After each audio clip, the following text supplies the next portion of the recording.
Welcome to the Burning Truth.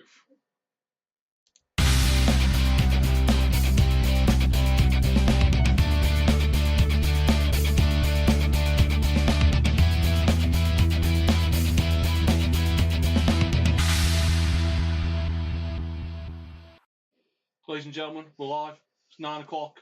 It's 9 o'clock, and we're here. It's cold. The dodgy pie's maybe 3 weeks old, but we're back. We're back. So, wrestling. So just so people are aware, we're 2 hours through watching WCPW Stacked, which has been a bit of a letdown. In your books. In my books, it's been a bit of a letdown. We'll discuss this later on at the moment. They're currently on, as they're doing the first showing of it. It's been on since 7 o'clock, and then I think you'll be able to watch it whenever you want now, won't you? What'll happen is that they'll basically, once it's finished live streaming, they'll release the matches individually. Yeah. And segments. Yeah. So there's about an hour left, and it's been all right. There's faults. There's some good things, but we'll get to that. We'll get to that later. So, British wrestling this week. We're going to start off with a new segment which has come up today, which is my brainchild, which was made while I was feeling my most creative last night. Yes, I was drunk for the people that are going, "You creative?" So the statement that we want to look at is the idiot statement of the week. Stupid statement of the week. Yeah. Stupid statement of the week. And this week's winner, and the proud winner of the inaugural award, goes to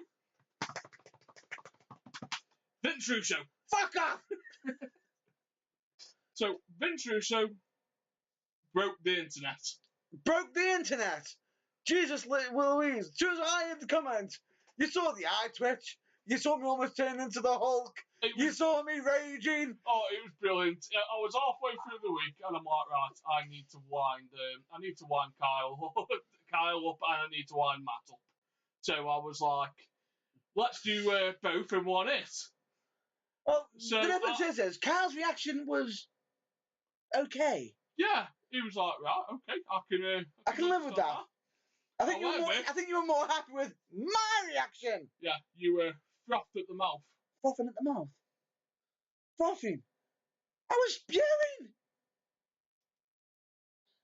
Just so you know, folks, currently we are actually watching the live stream of WCPW, and Nathan seems to be a little bit distracted. Well, I've just seen a Randy Orton punt kick through a steel chair, which is really impressive.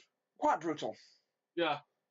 So for once, the match has ended with a match-ending move. A brutal way. Yeah. So that's brilliant. Right, so back to business. So Vince Russo has come out this week and said... No. Don't. I will. You have me frothing at the mouth. No, you roll. I know my role. Shut your mouth. I know my role. So Vince Russo has come out and he has said that David Arquette, yes, that idiot that held the World Championship for how many days? And WCW. Was it 7 or a month? I don't care. I don't care. Had more drawing power than what Kevin Owens will do as World Champion for Raw.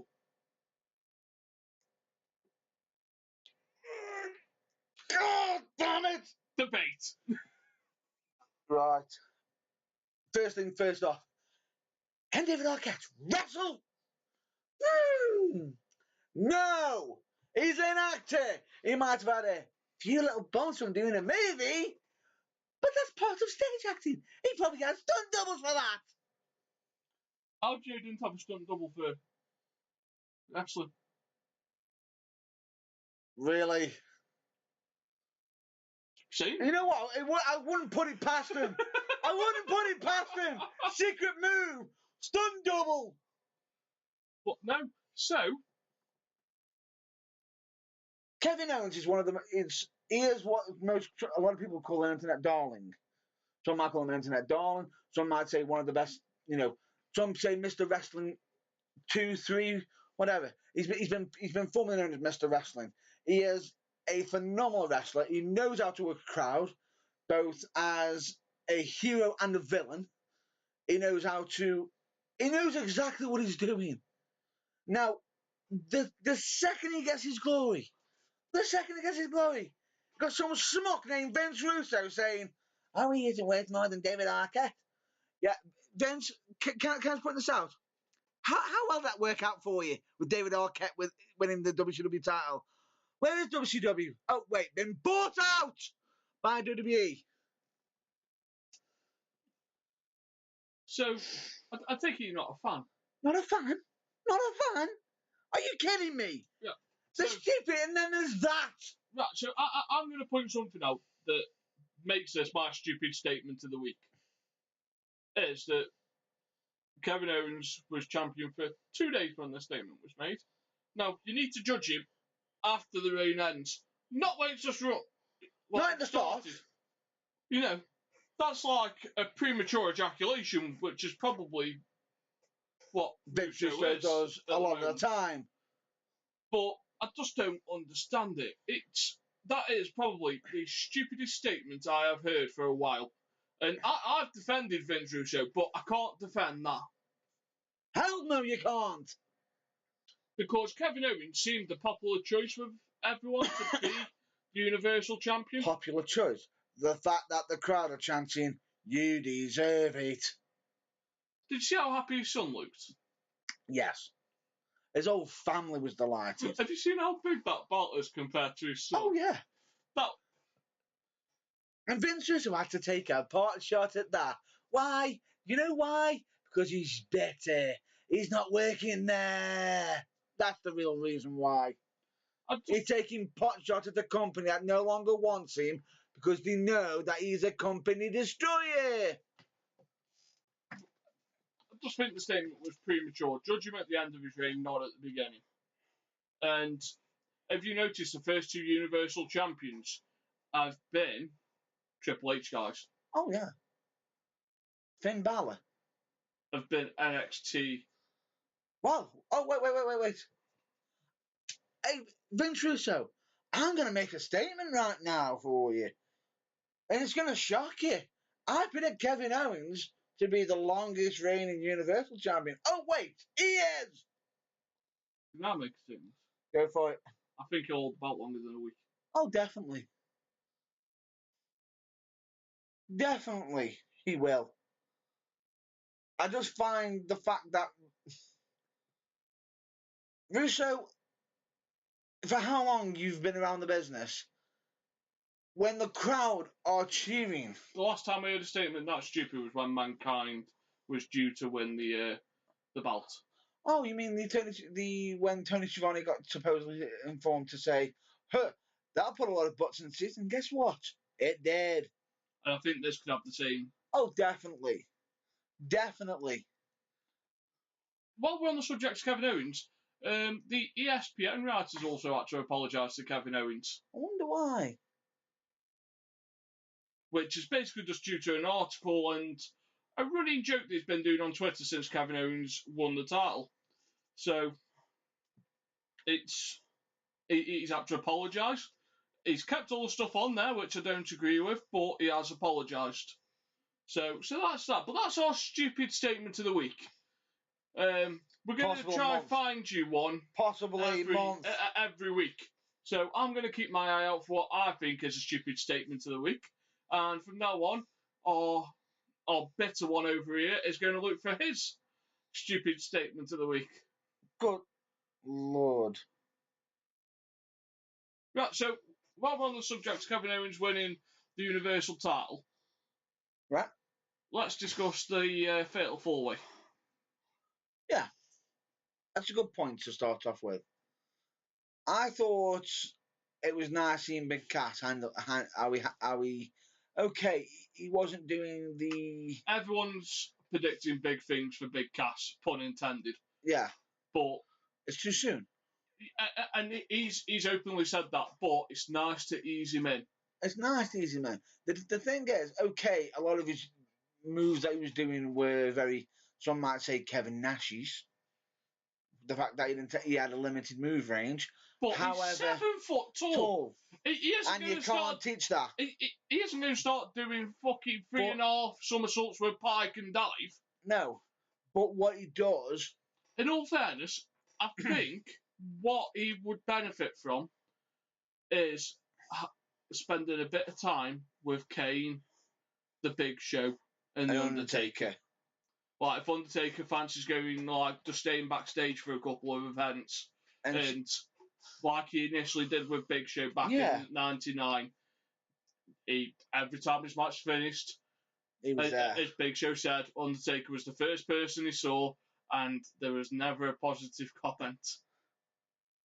And sometimes that can be good, in a way. Sometimes because he was always learning. There was always something that Undertaker wanted him to do in the next match. Exactly. So he was coming to grasp with it, and it's interesting. But the thing is with Big Cass, when he was in there against the top three, he didn't look out of place. He didn't look out of place. So straight away there, it's looking good as it is. Big Cass for next year's breakout star? I'd say so, yeah. One thing I will say though, I've got to point out for that fatal 4-way, is a certain comment at the start of the night. Go on. The one towards Seth. Oh, and Seth, size does really matter. Or did you miss that one? I'm a bit pissed off, so I'll explain why. I record, or for the Americans listening, I DVR Raw. And I watch it throughout Tuesday and Wednesday in between spare time. And Sky broke. Ouch. So I have had to scan through YouTube trying to catch highlights for the first weekend, God knows however many. It's on YouTube. But no, I haven't seen that. Oh yeah, and the crowd were like, oh, because it's referring to a certain incident that happened, if you recall. With Zahara, whatever her name is. With his ex-girlfriend, ex-other girlfriend, and himself. Which then eventually resulted in certain pictures coming out that were quite revealing. Yeah, which came from Zahara. I forget what her surname is. Yep. But she used to be in the WWE Performance Centre. She used to be, until certain images and pictures involving, if I'm not mistaken, what were they? My Little Pony? With a certain symbol and mustachio. Yeah. We could discuss that, but we won't. We won't. So, what I thought. Now, people are going crazy over the ending, but I don't understand why. People are going crazy because Kevin Owens won the title. No, people are saying that's the best ending Raw's had for years. Well, no. That's a typical clusterfuck of an ending. Like, why'd you bring Triple H back with no payoff? What's he going to do? Have a triple threat with Rollins and Reigns? Nah. Well, straight away, for Reigns, they should have had Rusev. Yes. Right, which is a mess up. But they thought, nah, we don't want too many people out, and Triple H doesn't want to share the camera. So we'll do 2 shovels. And did Triple H do a double turn? Somehow. Heel, face, heel, and then heel back to face. Like, it was like a triple turn in like the space of like 3 minutes. Did Kevin Owens turn face? God knows. Who was Kevin Owens face for the Universal Championship? They haven't decided yet. Do you think it will be Seth Rollins for the first one? I think it'll be Seth Rollins. Stay away from the buckle bomb. Stay away from the buckle bomb. If you go anywhere near that buckle bomb, I will be screaming, shouting, and that will be the idiot comment of the week, month, year, whatever. Like, I could just see Triple H standing at the top of a sniper rifle. I mean, try it, Seth. Just try it. I have a special sniper rifle that fires shovels. So, That's I think that'll be interesting. Something we discussed earlier. You think Raw is better than SmackDown at the moment, and I think SmackDown is better than Raw. No, I never actually said what my actual line was with it.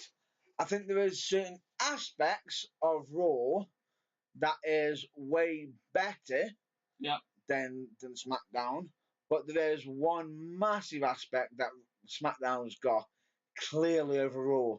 Go on.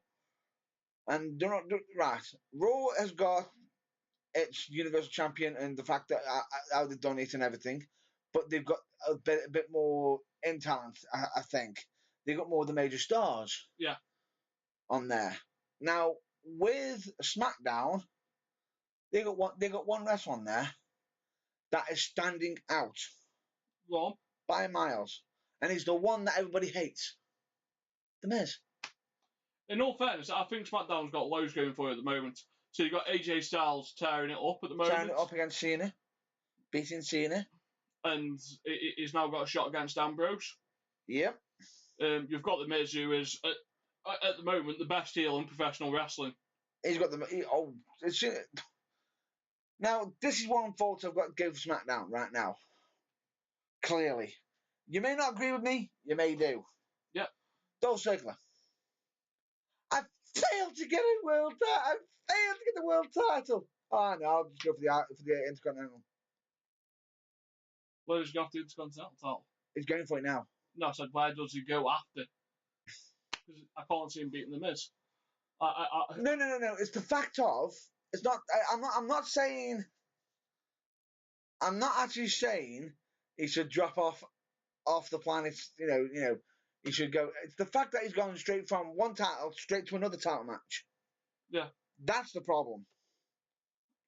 What the hell? He could have hung around in the upper mid card for a couple of months then gone for the Intercontinental title. No kidding. Apollo Crews, is he injured at the moment? Not to my knowledge. Right. Okay. Well, it's good news, I suppose. Not to my knowledge. I'd have to look it up though. But, in regards to that, it's I just don't know what to think with the state of Dolph Ziggler. But AJ's killing it. You got the Miz, who's undoubtedly the best heel in WWE and probably the world at the moment. Yep, he's getting hit. You got Randy Orton, who's always a constant performer. You got Bray Wyatt, who if they can get him back to his first state when he first started, he'll be decent. Just the tag team division looks awesome. Heath Slater and Rhino look like they could be the tag team champions. Definitely. It's just brilliant what they're doing at the moment.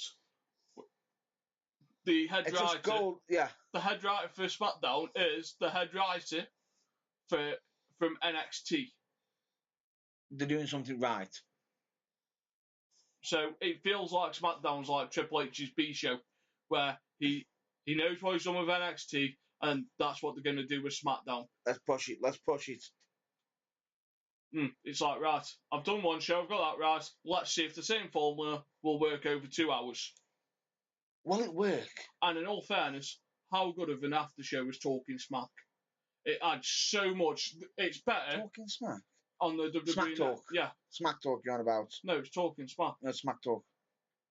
Trust me, it's Smack Talk. It's not Talking Smack. This is hopefully where you prove me right. Come on. Prove me right. Give me a minute. Come on, Mr. Burns.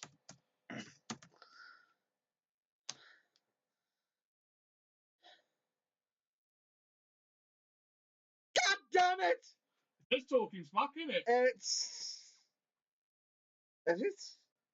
No. I'm trying to find it out now. Talking Smack. Yeah. Now here I'm sorry. I'm sorry. I'm wrong. I'm sorry for being unprofessional. I didn't mean to do this. I should do more. I should do more research. I'm really sorry for the inconsistency. It won't happen again. Good servants. No. I'm going to send you to Prince Amin. No. Right then. So, talking smack, much better use. So I'll carry on from where I was rudely interrupted. Carry on. You fucking smack talk. So talking smack. I'll give you smack talking him in. So brilliant. Good use of a third hour. Could undoubtedly have crossover of Raw. Raw could go back to being 2 hours 15 minutes, and then they could do with an after show or something. Talking Raw. Yeah. But they do have an after show, from what I recall. Yeah, they do, but they also have a pre-show as well, and a mid-show, and an after-show, and A buzz show. The after show. And the after show.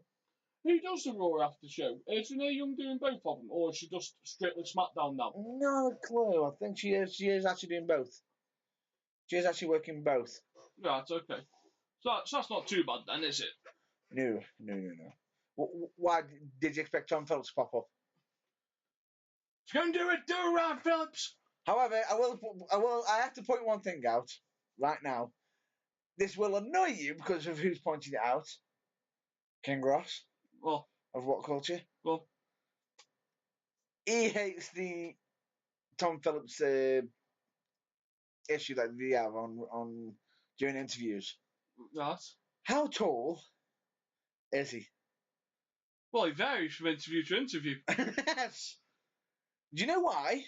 To keep the mic in line for the other superstars, and to make all the other superstars seem bigger than what he is, so they have a more physical presence. It's interviewing 101.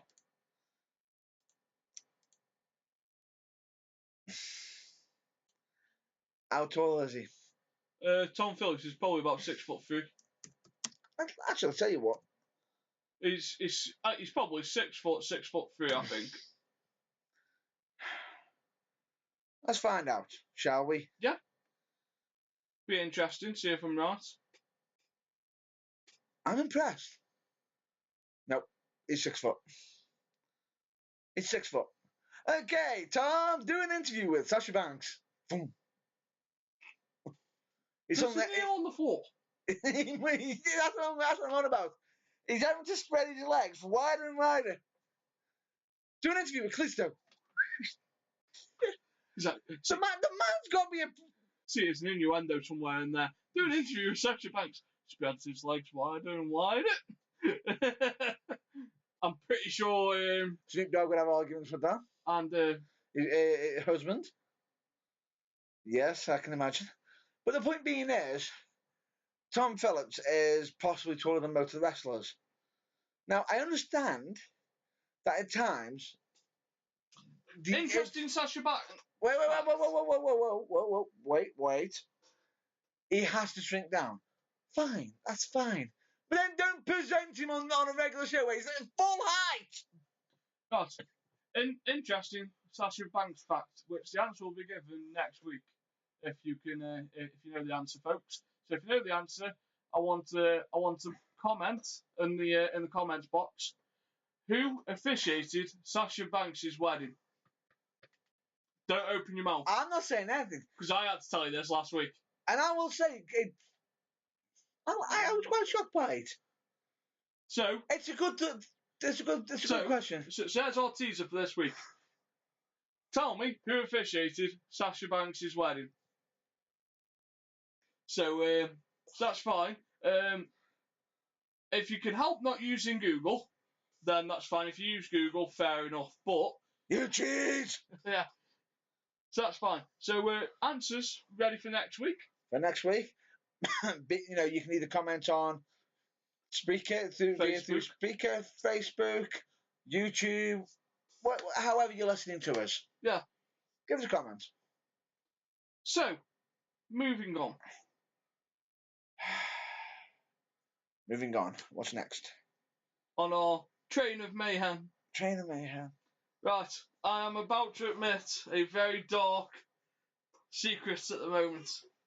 I am slowly falling in love with Broken Matt Hardy. No! The Broken Hardy Boys. I am slowly getting gripped. No! Senor Benjamin is brilliant. No! Oh! How? You are... I can't cope. I can't cope. Just run with it. I can't. No. So, since the final deletion, I promised myself I'd follow it through to see if it was going to be a car wreck. And much to my dismay, it wasn't a car wreck. You know, they've gone with it. They've turned Jeff Hardy a little bit psychotic. Don't you have a gimmick with that? They've given him these contacts that makes him look like he's got no core in his is it pupils? Pupils. Where the core is? Irish. Yeah, and the Irish pupils, whatever.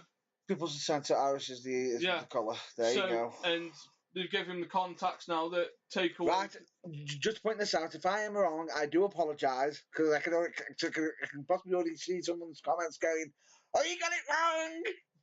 Sorry, just thought I'd point that out. There's probably some guy already on Google going, "Hey, you got it wrong!" And our survey says, Ding, ding, ding, ding, ding. I don't care. At least we got one of the terminology right. So, have you seen the latest premonition from the Broken One? No.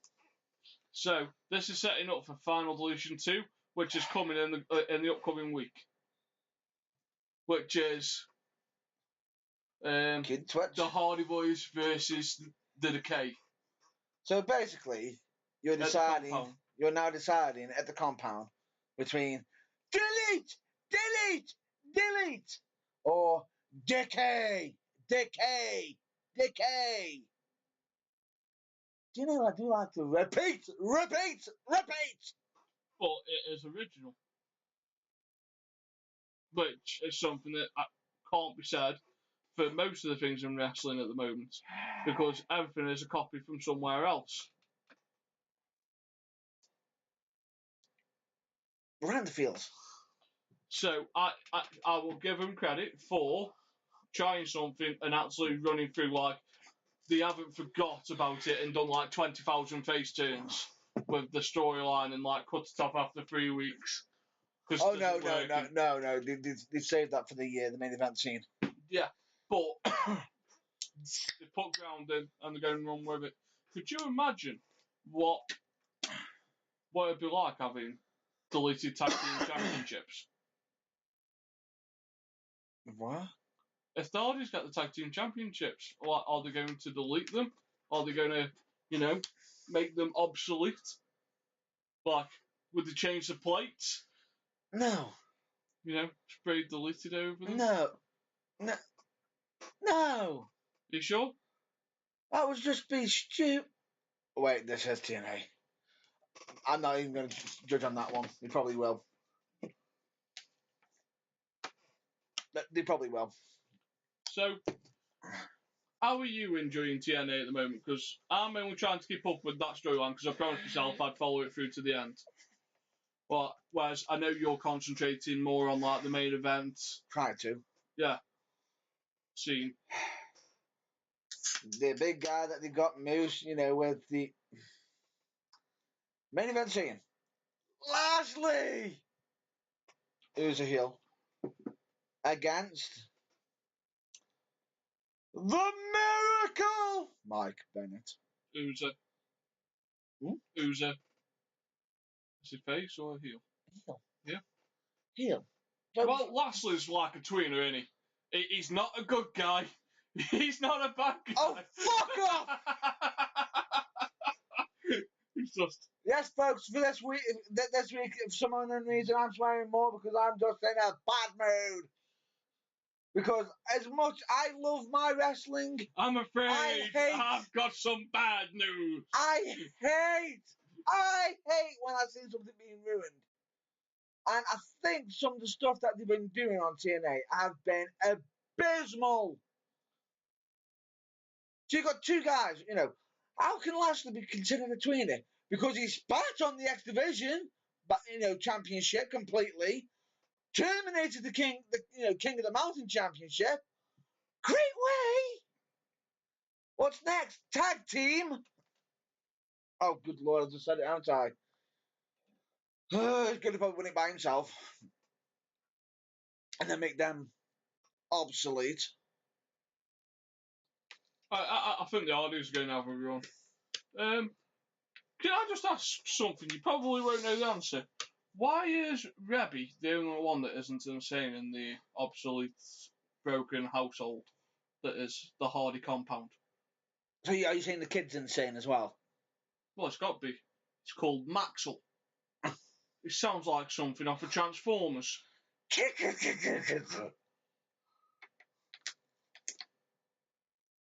I have no idea.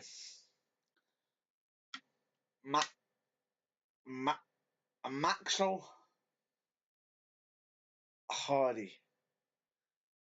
King Maxwell Hardy.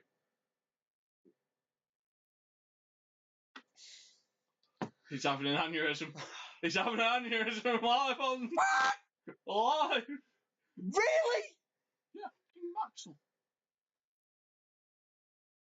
King Ross, if you're getting rid of this, start dissing that kid. Start dissing that kid. With King Maxwell. Where's his crown? What? Where's his crown? Where's his throne? Where's his royal subjects? He hasn't got them. Oh, good Lord! I just realised that he does, doesn't he? He's got the. What's his name? Senor Benjamin. God damn it! He can't even talk again, can he?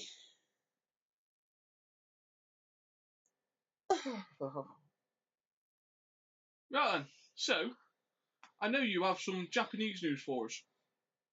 Do I? Well, there was a tournament that happened over there. The best of the Super Juniors. We've already covered this. We've actually already covered this. If I'm not mistaken, we covered this ages ago. You're about to say Will Ospreay, aren't you? No, we covered who was in it. We never covered who won it. Ah, right. I thought we actually did cover it. No, so we covered who was in it and how it should be a good tournament because it doesn't feature none of the the heavyweights of Japanese. Not the main eventers or anything. Well, I think it's unfair, like how you say. Well, not main eventers. The heavyweights. Yeah. The hard hitters. These are more. Because as I've seen tonight, different people go to watch wrestling for different matches. What I classify as a main event, people could classify as a filler for the end of the night. Right. Like we've watched WCPW and which we're still watching now, which had the match of Will Ospreay versus the villain Marty Scurll. Yes. And everyone there seemed to love the match. And I sat here wanting to punch the tally due to lack of logic and... Lack of logic and the fact that the cameramen are idiots. Well, not just the cameramen are idiots. There's too much unnecessary flips. They might as well have 6 judges outside the ring with fucking scorecards. So the Canadian judge gives it 4, the Japanese judge gives it 10, and the English judge gives it a fuck you. And 2 crumpets. A fuck you and a have a nice day. That's Foley. That would be Foley. But it's just unnecessary. Like, I don't need to see him to do a flip before he does a forearm. Or, I know, I'm going to do a double back somersault. Gonna miss the move that I want to hit, and then I'm gonna flip fucking forward as well, so I can hit you with something else. If you want to do that, go for the gymnastics team. You might win us another gold medal. Doesn't belong in a fucking wrestling ring. I want wrestling. He's not better, folks. If I wanted to watch a spot fest, I would quite happily watch a spot fest. I watch wrestling for actual stories to be told, wrestling moves. Everything Marty Scurll did in that match for the first 10 minutes had a meaning. There was no unnecessary movements. Everything was there. It was winding the crowd up. Whereas winding them up. everything that Will Ospreay did was, I can do this because I can. Well, I can smack you in the face because you're a smug bastard because I can, but I won't. Why does that feel like it's a quote from somewhere? I wonder if someone's been watching any recent Marvel movies. Have you? No. Yeah, it sounds like you have, because that's a quote from a certain Marvel movie. And if anybody knows which Marvel movie it is, please write in the comments down below. So, but no, it was just one of them, and I just don't understand the unnecessary flippy shit. Yes, a little bit. Wait. I'm sorry, folks. I didn't realise we had Vader Jr. here. I'd rather watch a 55-year-old Vader do things that make sense than a 20-something gymnastic person trying to be a wrestler. Fair enough. If it all had a meaning, I'd understand. But it's just doing it for the sake of doing it. That's fair enough. Like, I'm just saying that because everyone has their own view. Mine, I partly actually agree with Nathan on this because I can understand them. You know, oh yeah, you can do it, right? Wait. It's amazing. He can do it. It's damn well impressive. Hats off for that. There is a time and place. There is a time and place for it, and at times there is something that is known as overkill. Yeah. So at one point in that match, we saw what used to be who used to team with William Paul Burchill, and he used to do a top rope. What do you call that move? Do you want his version or do you want the original name of it? The original name. The original name is the Spanish Fly. Okay, so he did a top rope Spanish Fly, which he called walking the plank. Yes. Which is a flip bottom, some might say. Basically, put into rock bottom position and do a moonsault. Yeah. Whereas Will Ospreay did a running Spanish Fly, and well, I had his opponent running, caught him into it. Yeah, and when did the villain kick out? One. It just got one as well. It wasn't like 1 3/4. It was one. What? Like, what the fuck? Is there any need for that? You know, you just killed someone's finisher. Like, it's not his finisher. What? Not his finisher. No, it was Paul Burchill's, and you've basically just written off all credibility of the move. Tombstone Power Driver. Undertaker's Tombstone Power Driver. End of match. Loads of people at Tombstone Power Drivers, and match over. You have to put if I see out at 2. If I see a Tombstone Power Driver in a match, I instantly automatically think over. Yeah. Not slam. Kick out at 2.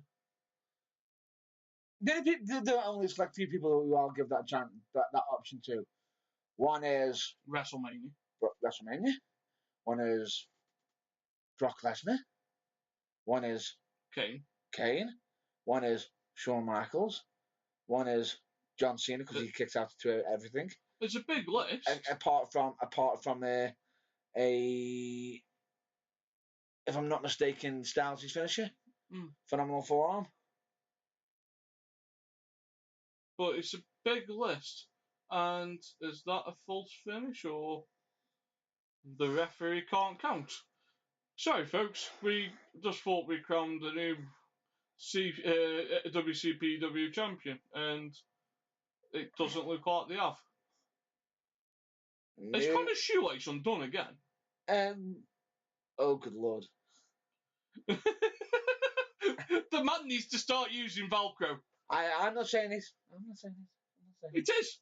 His shoelace is undone. Oh, turn. Shocking. But his shoelace is undone. He's had enough. Why can't the man fasten his own bastard shoelaces? We have a winner. Yeah, so a new WCPW champion. So that's fine. Right then. So back to the podcast. Sorry about that, folks. Sorry, folks. We'll get to results and matches of WCPW shortly. Right then. So, where were we before we were rudely interrupted by Joseph Connors? By Yeah. So I will say, amazing wrestler. yeah, brilliant worker. Can be a little bit boring at times. I don't. That's not my personal preference. That's. Oh no, it's my views, and in all fairness, I think you'd understand. His style, it can be a little bit boring. Like sometimes he doesn't sell fully through his character, which I think is something else Snow picked up on. Potentially. Which was in the British boot camp. Yeah. He doesn't sometimes sell the full potential of his gimmick, whereas he looks like he's actually embracing a little bit of a gimmick there, which is nice. It's nice, and he's looking very, very sinister. Yeah. So, back on the art of wrestling. Yeah. We just want a bit of consistency. Yeah. You know, don't use other people's finishes as everyday moves. I know people are going to go, right. Well, Nathan, a DDT is someone's finisher. Well, Nathan, it was a body slam is someone's finisher. Nathan, a single leg Boston Crab is someone's finisher. No, what I mean is the big finishers, tombstones. Don't use a tombstone as like a normal move. Oh, straight away. Like, now, here's one thing. How many RKOs have you seen tonight? Or ace cutters? I think I lost count. I've seen 7. You saw 7. I thought it was 8 or 9. And how many of them have ended a match? None. Oh, 1. Springboard 1. Yeah. So 1 out of 7. Yep. But that was a springboard 1. Should you use an RKO as a normal match move? Nope. So, I understand Fireman's Carry's being a normal move. I can deal with that. I aren't going to moan at people for using the AA because all it says is a Fireman's Carry. A good example is mine. Yeah. One of mine. The Death Valley Driver. No, the other one. The running one. Oh, your body. Crossbody. Yeah. Now, a lot of people will turn around and state, oh, but you're using a crossbody. Your cruiserweight use that. Yes, but there's a hidden meaning behind mine. It's a plank. It's a running plank. Right. Now, there's a difference between somebody who's a $1.85 or £1.85 and about 5'10" diving at somebody compared to somebody who is my weight, which if you know, which most people who have seen me, am I a cruiserweight? Could I ever be considered cruiserweight? If everything else in the world moved up. Yeah, pretty much. Pretty much. But here's the thing. I'm not going to lie about that. No. I am a heavyweight. Through and through. Now, if I hit a crossbody, it's going to hurt. Yeah. It's going to hurt. Not many people can catch me and then slam me. However, I do actually have a clip of that happening. I will say the guy was a beast. If you recall, me getting German suplex not long during that match. Yeah. But no, it's just like the big, unique finishes. Like, they just need to be saved for big times. Otherwise, you spoil it, or because yeah, straight away. When I went with that crossbody in that match, what did I end up doing? Diving off the ropes. Yeah. Now, do you ever see me dive off the ropes? Ever? If there was a buffet in front of you, then yes. That's a buffet. No. Git. Quit telling everybody one of my hidden weaknesses. Please stop.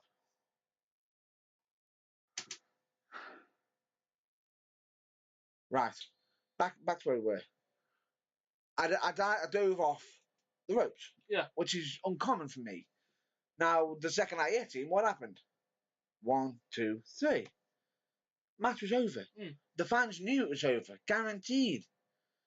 Right? If you see a stunner, what do you assume? Match over. When you saw it on NXT... Oh, the top ropes, you knew that was over. That was over. I think if someone kicked out that, even I would have just jumped up going, bullshit! Well, that's what I did earlier. Yeah. During that match. Like, turn it off, Matt. I'm like, frothing at the mouth. Like, if my face was on a picture for Botchamania, the clip of The Rock coming through with "Call the Man" would come up. That's not The Rock. That's Macho. That's Macho from Botchamania. If anybody's a Botchamania fan, you'll know exactly what we're on about. Call the Man! Lethal Storming. The point being is, this is where we need consistency. We need moves that are guaranteed finishes. Now, I can understand, and if anybody else hits the move, then somebody else kicking out. Because it's not their move. Yeah. They won't know how to hit it with the impact or anything. But still, if that move's going to be used later on in the night, you should know what others are happening. You need to know what's happening, because if you don't know what other match is doing, because if you hit a move that doesn't end the match, when that move gets hit later on, they're not going to instantly think, match over. Yeah. And then when the match ends, they're going to go, oh, what? Is he not better than the other guy? So the other guy kicked out. It brings a lot of questions that shouldn't be there. So what we're going to do now, I'm going to pass over to the Funk Soul brother, Mr. Burns, and he's going to give you the results of WCPW. Is that because you can't be bothered? Well, David, I'm using if I have to try to remember all of that. Why is that? Because apart from the women's match and the main event, the rest of it was uneventful. You just assumed it was uneventful. You're picking on him. The commentary was fucking awful. You had to put it on mute after 90 minutes. No, I didn't. I don't know what you're on about. I have no idea. It's more mistakes than that than Michael Cole makes. Mango!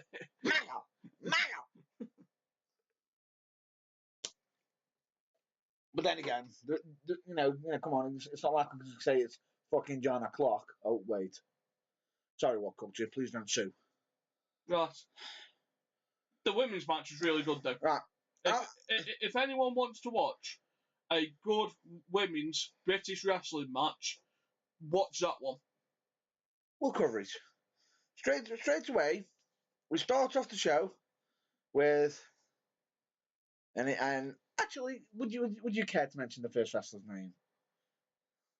Because he's a wrestler, a mighty wrestler. Joe Kofi. Joe Kofi. Not coffee. Fuck it, 15 minutes of Botchamania on a name. Kofi. It's coffee. No. Kofi.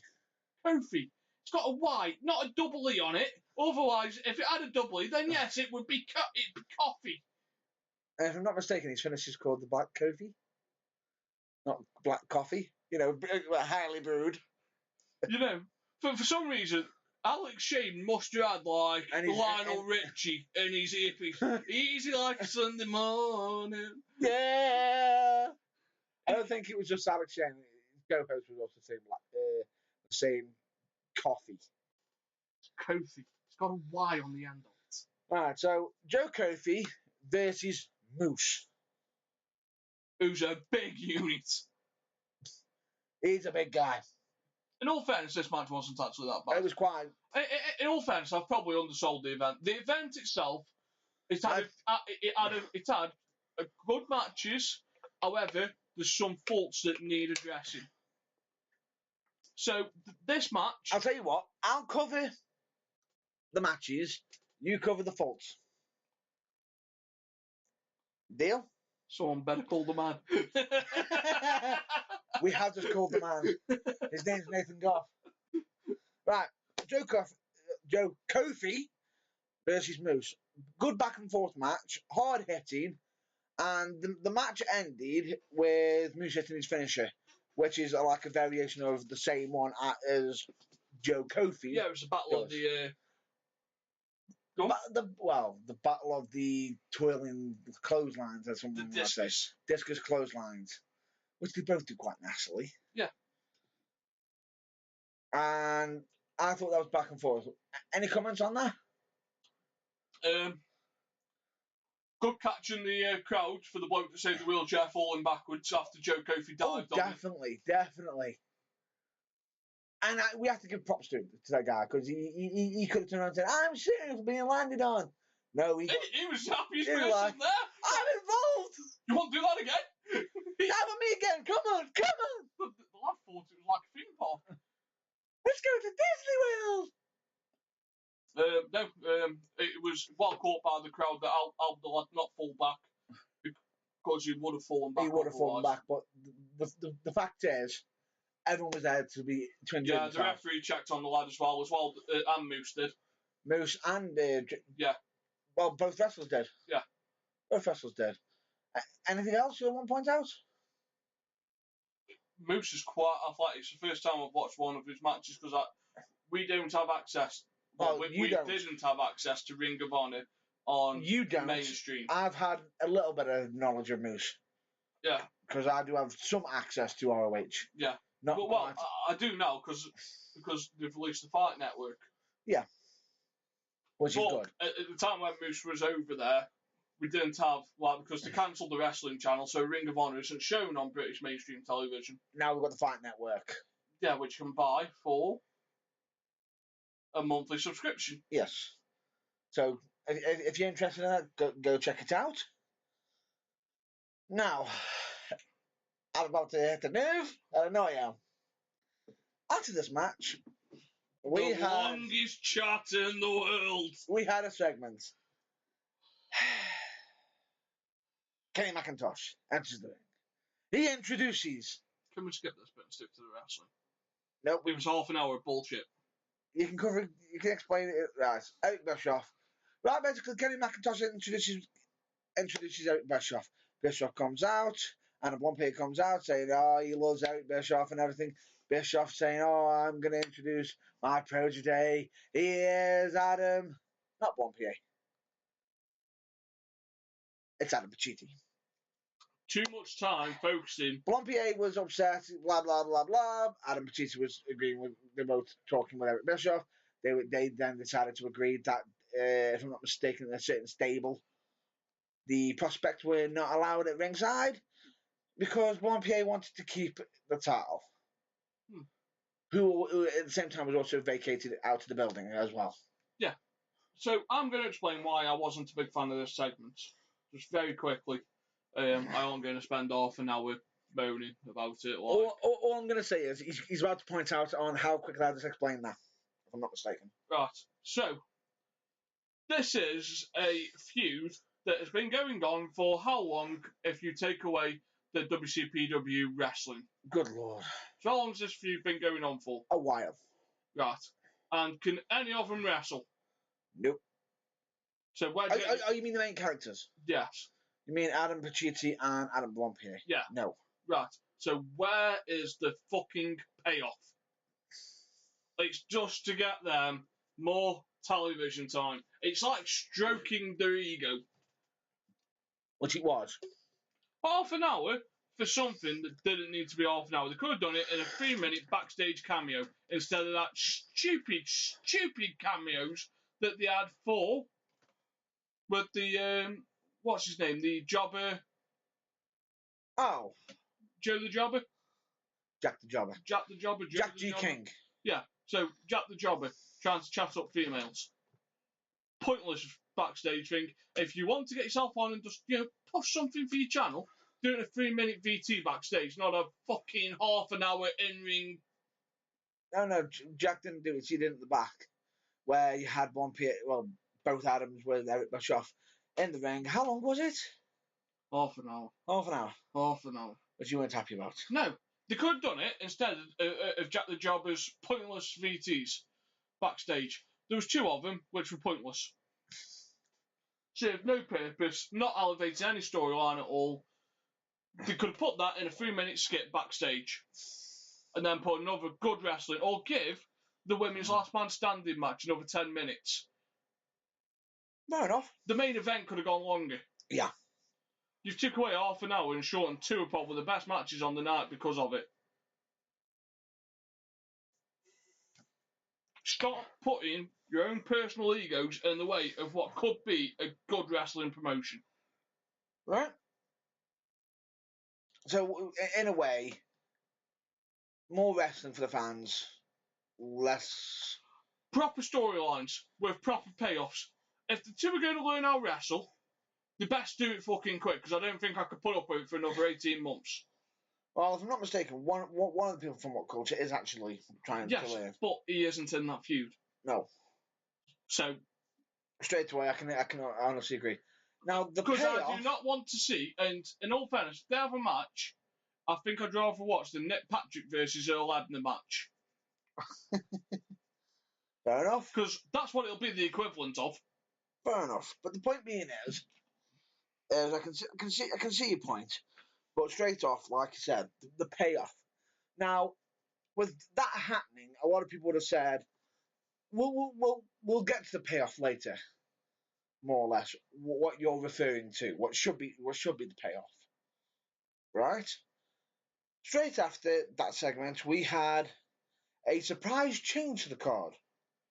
Bret Hart was announced. Bret Hart was announced, and we also had the triple threat, which is a good triple threat in parts. Right, because straight away this match was originally scheduled for EC3, Ethan Carter III from TNA, versus Alligaro. Now, the Mexican sensation. Mexican sensation. Now, there was an extra person added to this match due to Eric Bischoff, who initiated, if I'm not mistaken, the Bruiserweight. Yeah. Pete Dunne. Now, straight away, your thoughts on that? It was good. He didn't look out of place, which was nice. He didn't look out of place? No. He did a job, and he did it right. The match looked good. Yeah. Surprised that Ligero won. Yep. EC3 looked to be having some fun as well. Yeah. Brilliant with the cape. Absolutely brilliant when he took Alligaro's cape. I just wanted him to do a little bit of... Toro! Yeah, try and tame the bull as such. And Alligaro just look at him, just no selling. Yeah, Alligaro looked like, bitch. Buy the cape down. And then when he said as he put the cape on, he's like, uh-oh. I'm stuck! You're going to have to come and do this, man. Yeah. That is a mistake, but it's a funny mistake. It's a happy mistake. See. So that was good. The match had some nice spots. The only thing I'm not a fan of from the Bruiserweight is the biting. Biting doesn't really serve a part in wrestling. It's heelish. But it's heelish. It got him out of the trouble he needed at the time. The occasional nibble, yes. Not biting every 5 seconds. No. That's fine. I can agree with that. It isn't fetish porn. It's professional wrestling. If I'm not mistaken, there's no fish hooks, no biting, no eye gouging. He's going, what's next? No. I better not say it because no. Moving on. So the next match? Next match, which is Drew Galloway versus Doug Williams. Mr. Brexit, which was... Right. I'm about to point something out for the commentary people.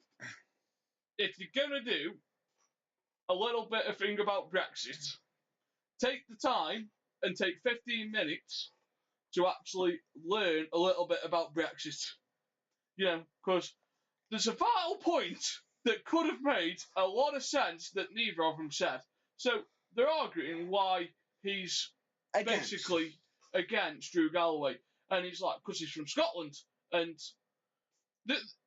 Alex Shane's like, he's from Scotland, and he wants to get rid of anything that isn't English. But he's like, no, it's Mr. Brexit, which means he's all for Britain. Now, the simple answer is, well, Scotland wants its independence, so that would explain everything. Absolutely everything. But did either of them mention it? No.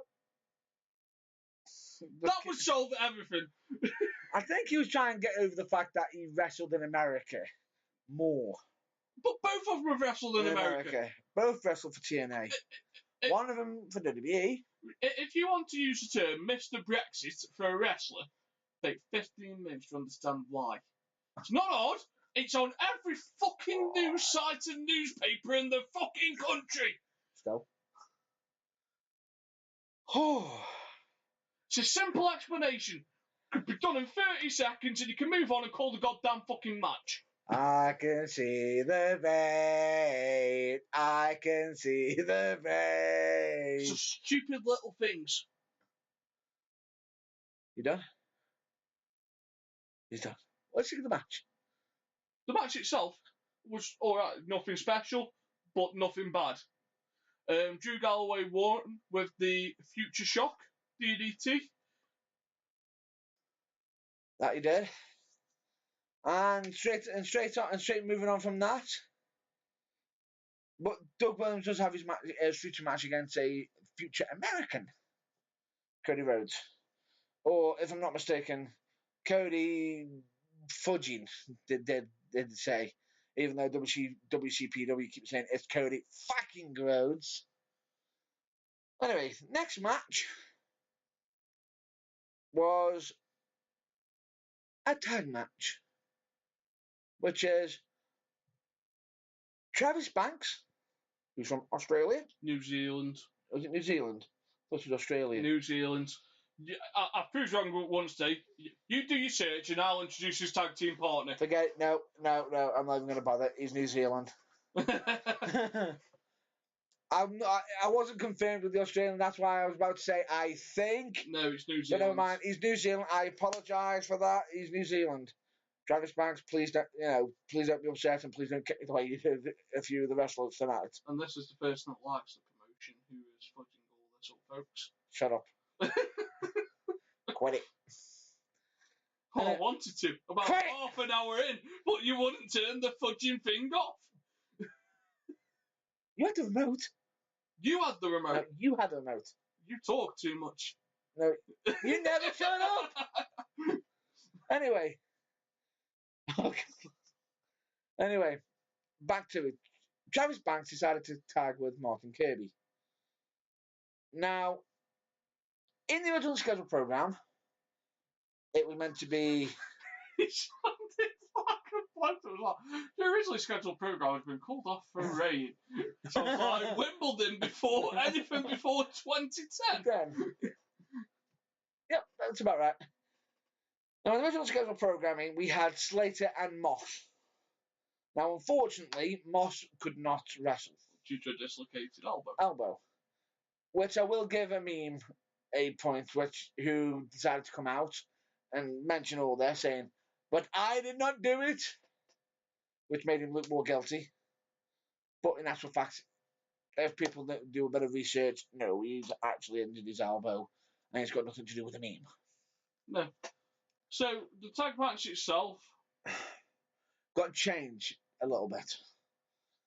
Amin was saying, "Oh, I'll tag with you," then decided to walk out and thinking, yeah, he's going to be alone. Well, Amin forgot about his partner.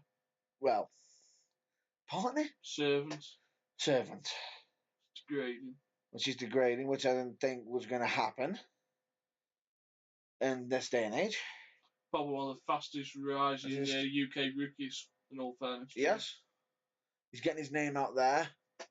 And he comes in, shakes hands, and enters the match. Someone you're actually very familiar with. Yes, which is Gabriel Kidd. Which I am actually quite familiar with. And, he's a dab hand, good, knows how, knows quite a bit about the business. Can I point out my one fault with the match? Because the match itself was alright. Yeah, go on. Actually, I've got two faults with the match. Go on. First one is the heel face pairing. So the heel and face so Kirby's a face, like mega face, and He's not actually planned to be a face. well, he's over the crowd, so therefore He should be a face, but they're Yeah. not. They're keeping him as supposedly as a heel. what he's doing face things. I know. Supposedly. So it's like a face heel pairing. If you want him as a heel, make him do something that will get him booed. Yeah.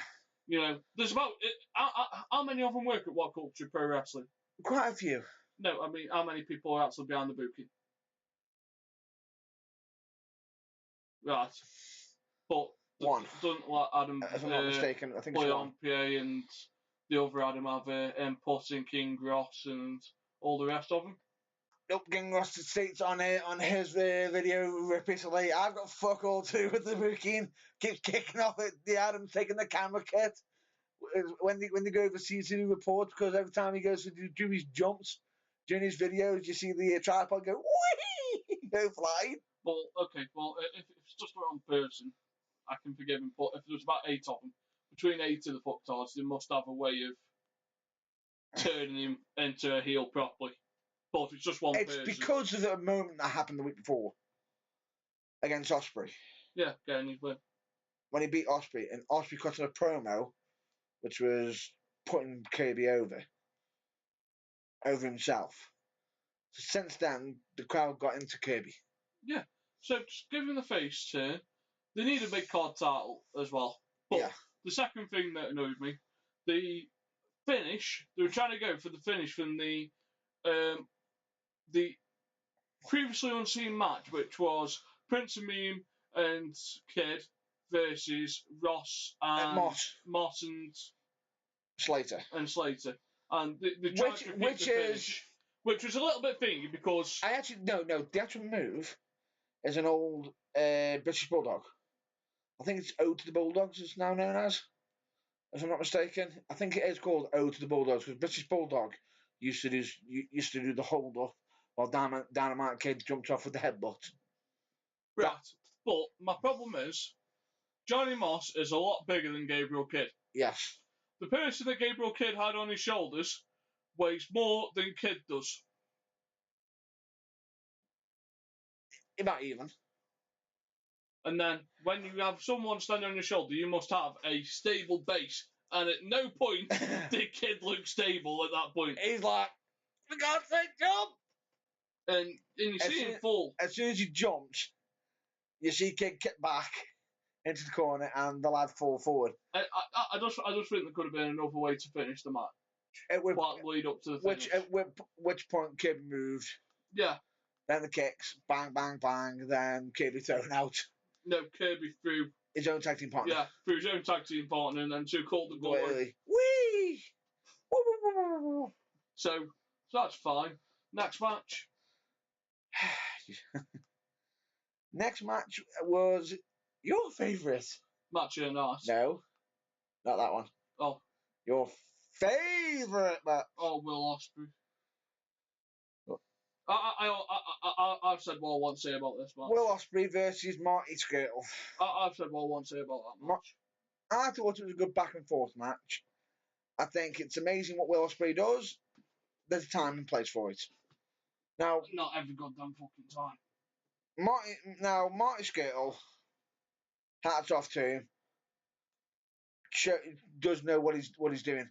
I just thought it was a bit of a shame that when he hit his finisher, it was sort of laid in deep and then sort of countered. And it was like, that just sort of just put his finisher out. Yeah. A little bit. Doesn't have that dynamic. So what's going to happen? Is he going to have to develop a new finisher, or is he going to somehow lock it in and somebody else taps out? I think he needs to put some modifications on for the chicken wing. Yeah. For it to suit him a bit. Fair enough. Now, moving on from that, because we've already covered that. we're now going to go to your actual favourite match. Yeah, this match is brilliant.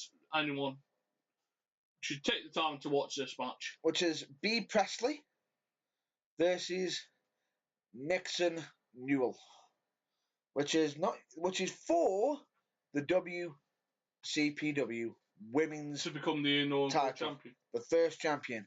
And it was in a last woman's standing match. With a brutal ending. Brutal? Ooh, no kidding. I want that to go and spoil who wins this and how it finishes, because the match is that good.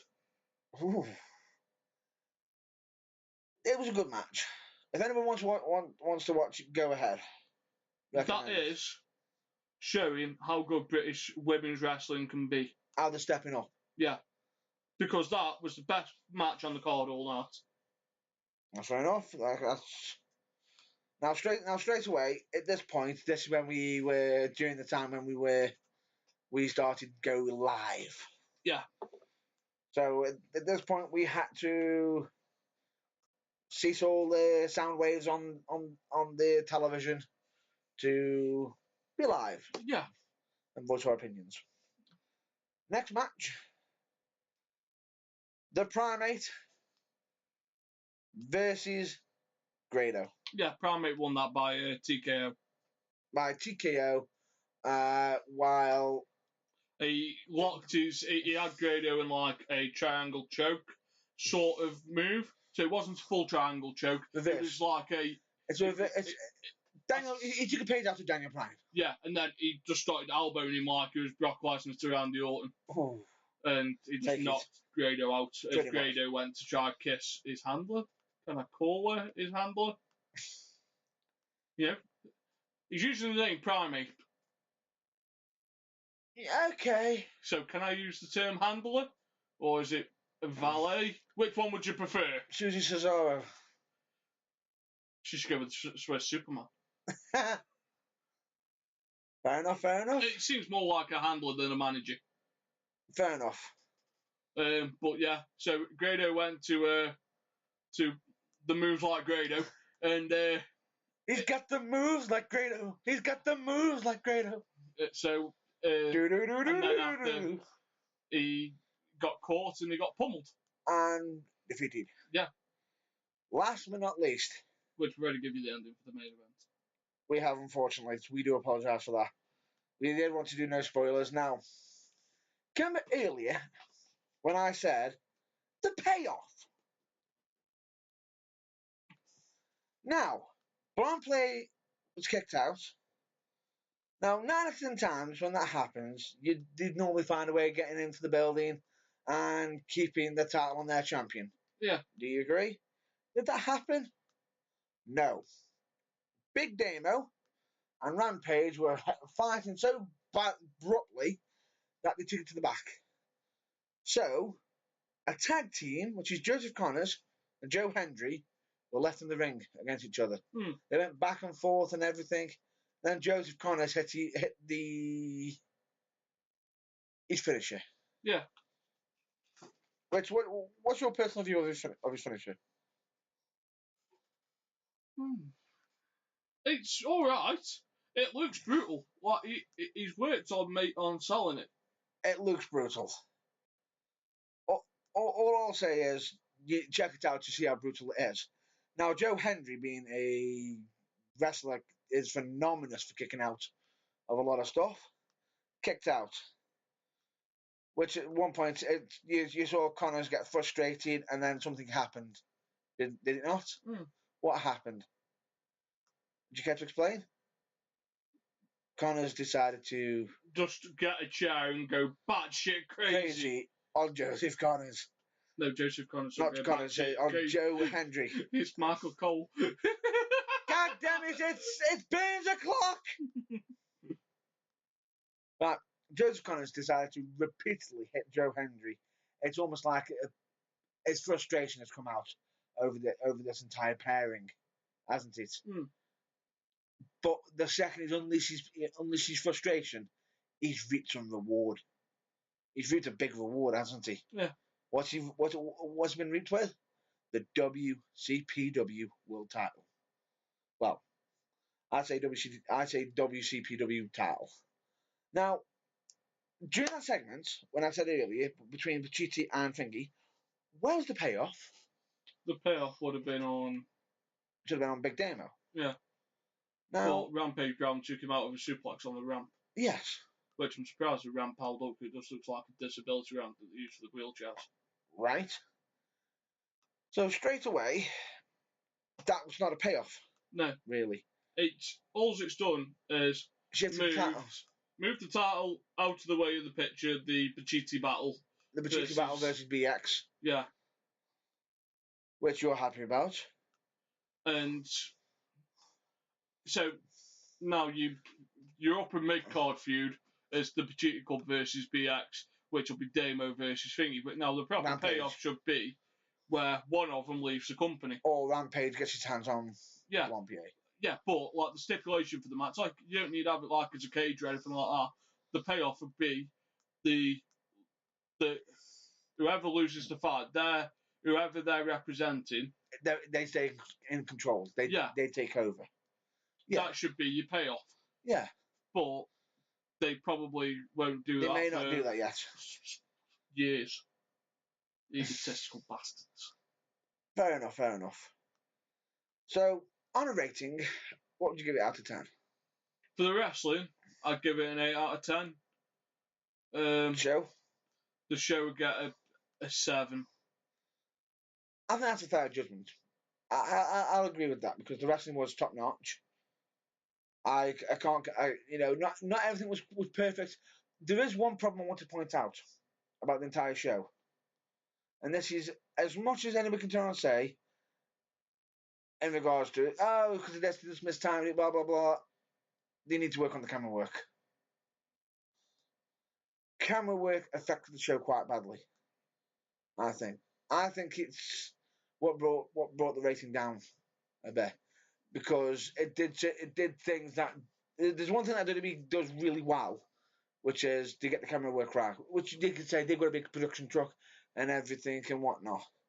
Now, if it's pre-recorded, you'd think they'd have everything camera set there, wouldn't you? Yeah. Now, unfortunately, they were flicking to certain shots, and did they look right? No. They seemed out of place. Mistimed. Just a bit broken, as you would say. But yeah, I think that's what affected me a little bit.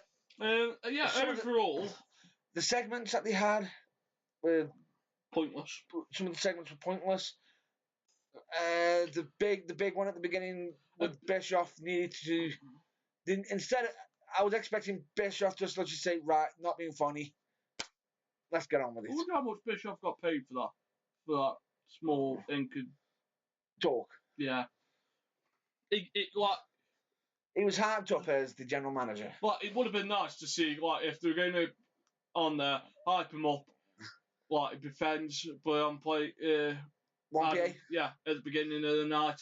Then it comes to the main event, and then he kicks him out of the arena and says, this will go down properly. Yeah. Like, that could have been a better way. It's just about putting segments in the right order. Yeah. It's time management. It isn't fucking rocket science. They might have just got it wrong this time. But no, the company has got potential. It's just up to the people to put their egos aside to make sure that the right things get the right push. And work on it. So we'll leave that there for this week. I'm going to say we'll definitely need to leave it there for this week. Definitely. I think that's a wrap up. That's a nice wrap up. But just in case, if anybody else has seen this show, give us your view on it. Tell us what you think. If you think we're wrong, we don't want just you listening to us. Do you agree with that? Yeah. We don't want you just listening to us and saying, I agree with them 100% without a shadow of doubt. They're right all the time. Because I'm not being funny. We're not always right. And anything, especially with wrestling, it's all down to interpretation. Yeah. And if you guys want a bit more coverage to see what's going on in the UK scene, you can follow UK Fan Zone. Yep. They cover quite a lot of what's happening with photos there. So they take photos. They do a lot of photos. They sometimes do some camera work. But they do actually follow a number of companies and Yeah. are a dab hand. So do give them a quick check Yeah, out. so follow that. They're all nice and friendly. So look at them. We're looking into some other revenues. So Some other projects and everything. Yeah, I say revenues, I mean avenues. So we're very close to sound the same. It's similar. So yeah, so follow that. Also watch Botchamania for all your highlights. For your highlighted needs. It's 15 minutes a week, folks. It's the best 15 minutes you'll spend if you want to laugh. If you've had a hard day at work or you've had a stressful day doing whatever you've been doing, just knock on Botchamania. I'd be quite surprised though if you're a wrestling fan and you haven't heard of Botchamania, because if you haven't heard of Botchamania, you've got a lot of catching up to do. Yeah, it's 320 episodes plus all the specials. What's all the specials? You know, and 320 has quite potentially kept going. It keeps going. Yeah. Now you can watch. Now you can either watch them on YouTube or Dailymotion, or even go to the website, which is www.botchamania.com. Yeah, but episode 320 has potentially one of the funniest 15-second clips you will see this year. At the end. Yeah. And all I'll say is, I'll give you one hint. It involves the current Universal Champion. But it's brilliant. In all fairness, Matthew, how you came up with that is brilliant. Or whoever came up with it. Yeah. It's gold. Pure gold. In fact, I could even say it's glorious. So, on that note, folks, thanks for listening. Be well, be safe, and as always, check out your local wrestling. So, on that bombshell, see you next week. See you later, folks. See ya.